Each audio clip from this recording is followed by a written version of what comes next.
Le mystère continue de planer autour du terrible accident provoqué par Pierre Palmade avec l'annonce d'une intrusion à son domicile de Célie-en-Bière, et alors que l'enquête se poursuit. Mais que s'est-il passé dans la maison de Pierre Palmade?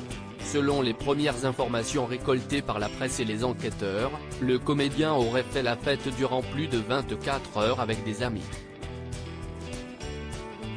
Il a ensuite pris le volant vendredi soir, toujours sous l'emprise de la cocaïne, provoquant un dramatique accident de voiture, où 3 personnes ont été sérieusement blessées, une femme enceinte ayant perdu son bébé et son fils de 6 ans, au pronostic vital engagé.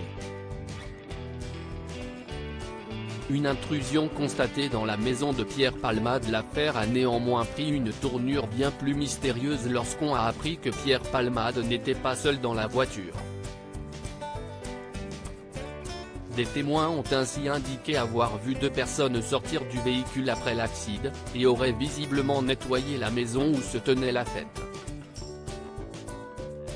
Le comédien n'étant pas encore en mesure de répondre aux questions, bien qu'il soit sorti de réanimation plus tôt dans la journée, les enquêteurs cherchent donc à comprendre qui sont ces individus, qui pourraient être poursuivis pour non-assistance à personne en danger.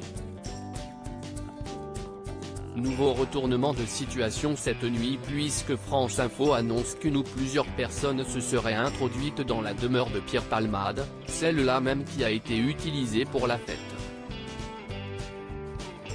L'alarme se serait déclenchée vers 1h30 du matin dans la nuit de lundi à mardi au sein d'une dépendance aménagée en bureau, alertant les autorités. L'homme ivre placé en garde à vue hier soir parle d'un pari au cours de l'inspection. Les gendarmes ont pu constater que la dépendance de cette maison, actuellement en vente pour 1,36 million d'euros, avait des traces d'effraction. Reste donc à savoir s'il s'agit des fuyards, de paparazzi, ou encore d'un curieux. A noter que l'homme qui s'était présenté hier soir ivre aux forces de l'ordre a avoué en début d'après-midi avoir menti sur son identité.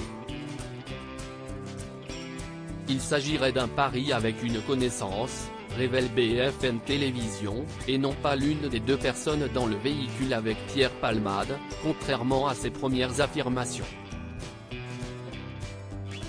Sa garde à vue se poursuit néanmoins le temps des vérifications. À lire aussi accident de Pierre Palmade, l'humoriste prochainement placé en garde à vue ?